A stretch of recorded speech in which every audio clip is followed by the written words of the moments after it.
Une étude récemment réalisée par l'UNESCO montre que près d'un élève sur 3 déclare avoir été victime de harcèlement au cours du dernier mois, ce qui en fait constitue la forme de violence la plus répandue dans les écoles. Le phénomène existe malheureusement et se présente sous plusieurs formes. Il y a des choses qui ne devaient pas se passer mais qui se passent malheureusement. Quand nous parlons de harcèlement, je prends par exemple un père de famille qui est à la maison, qui n'aurait jamais supporté que ses enfants filles soient embêtés par des garçons, mais qui lui en tant qu'enseignant va à l'école et trouve qu'une fille est tellement jolie, bien potelée, qu'il peut en faire sa propriété privée. Ça arrive qu'une enseignante se sente attirée par un élève garçon. C'est des choses qui arrivent.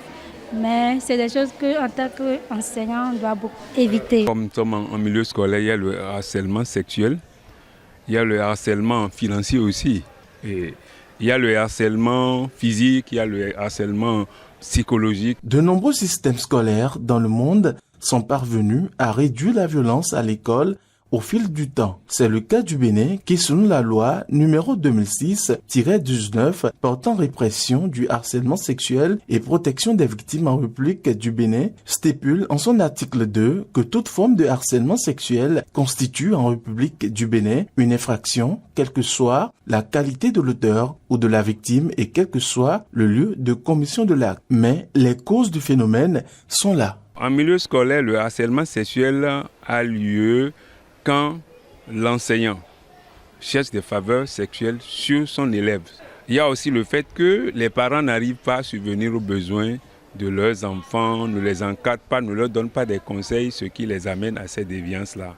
Le harcèlement en milieu scolaire peut avoir un effet dévastateur sur les apprenants, surtout si aucune mesure n'est prise pour y remédier. D'abord, la première conséquence, c'est que vous vous heurtez en tant qu'enseignant qui harcèle une fille, vous vous heurtez au bloc administratif qui va vous demander des comptes. Une fille qui subit le harcèlement peut être déboussolée, peut perdre totalement la boussole et ne pas se retrouver au point même d'avoir peur de venir à l'école au cours de ce professeur.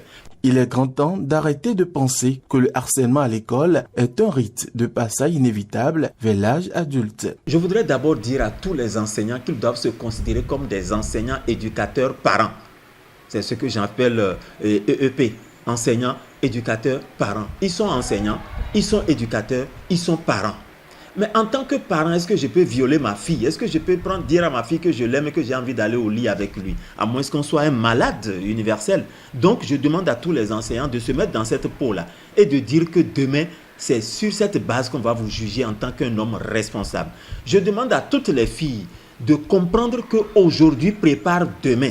Et que ce n'est pas aujourd'hui, à travers l'enseignant, qu'elles vont retrouver leurs petits copains. Pas du tout. Quelle que soit la beauté, quel que soit, je ne sais pas, le flair de l'enseignant, elles doivent éviter d'être un appât et de faire de lui un appât.